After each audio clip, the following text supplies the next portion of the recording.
Notre Dieu, nous voulons te dire merci pour ces moments que tu nous donnes de communier avec nos frères et sœurs dans ta parole. Inspire-nous et sois avec nous dans le nom puissant de Jésus-Christ. Amen. Thème, la louange. La louange. Passage biblique, Acte 16, versets 25 à 28. Acte 16, versets 25 à 28.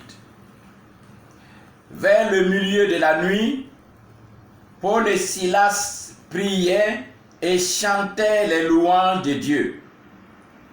Et les prisonniers les entendaient. Tout à coup, il se fit un grand tremblement de terre, en sorte que les fondements de la prison furent ébranlés. Au même instant, toutes les portes s'ouvrirent et les liens de tous les prisonniers furent rompus.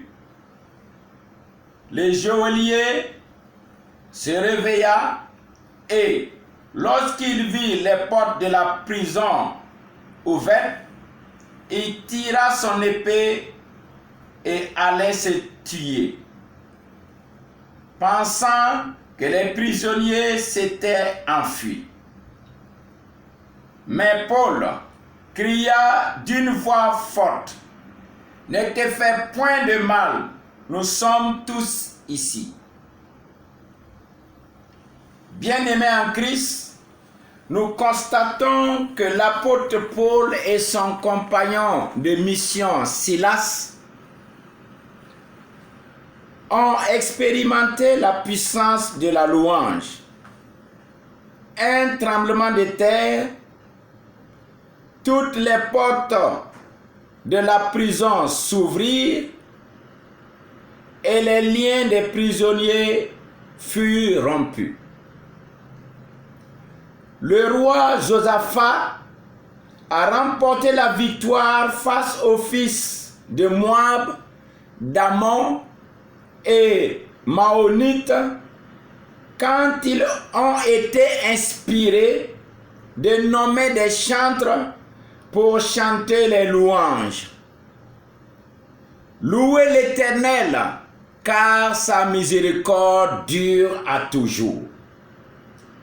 2 Chroniques 20, 21 à 25. La louange est si importante que les psaumes nous invitent à aller dans la présence de notre Dieu par la louange en ces termes. Entrez dans ses portes avec des louanges, dans ses parvis avec des cantiques. Célébrez-le, bénissez son nom. Allons au-devant de lui avec des louanges. Faisons retentir des cantiques en son honneur. Psaume 100, verset 4. Psaume 95, verset 2. Quand le prophète Ésaïe vit pendant sa vocation le Seigneur assis sur son trône très élevé, il entendit les séraphins qui criaient en disant: Saint, Saint, Saint est l'Éternel des armées, toute la terre est pleine de sa gloire. Les portes furent ébranlées dans leur fondement par la voix qui retentissait, et la maison fut remplie de fumée. Ésaïe 6, versets 1 à 4. Dans la prière enseignée aux disciples, notre Seigneur et Sauveur Jésus-Christ nous invite premièrement à sanctifier le nom du Père, que son règne vienne et de réclamer que sa volonté soit faite sur la terre comme aux cieux. Bien-aimés en Christ, comme Paul et Silas, Si nous cessons de nous focaliser sur nos difficultés, nos maladies et nos soucis de la vie pour donner de la place à la louange, nous expérimenterons aussi la victoire. Le roi David dit dans Psaume 18, verset 4, « Je m'écrie, loué soit l'Éternel, et je suis délivré de mes ennemis. »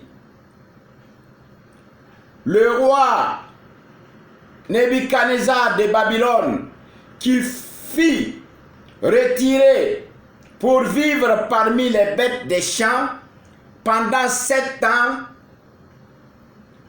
suite à son orgueil, revenu à lui-même, il dit, « J'ai béni le Très-Haut, j'ai loué et glorifié celui qui vit éternellement,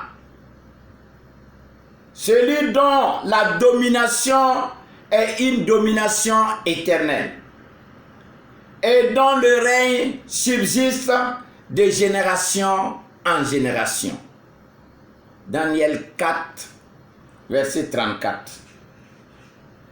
Nous pouvons nous associer avec l'auteur du psaume 150 pour dire « Louez l'Éternel, louez-le pour ses hauts faits, louez-le avec le tambourin et des danses. Que tout ce qui respire loue l'Éternel. » Que le Dieu qui siège au milieu de la louange soit toujours ton guide dans le nom puissant de Jésus-Christ. Que la louange soit toujours dans ta bouche dans le nom puissant de Jésus-Christ. Que l'Église de Jésus-Christ s'engage et se réengage dans la louange dans le nom puissant de Jésus-Christ. Que tous ceux qui respirent louent l'Éternel dans le nom puissant de Jésus-Christ. Amen. Amen.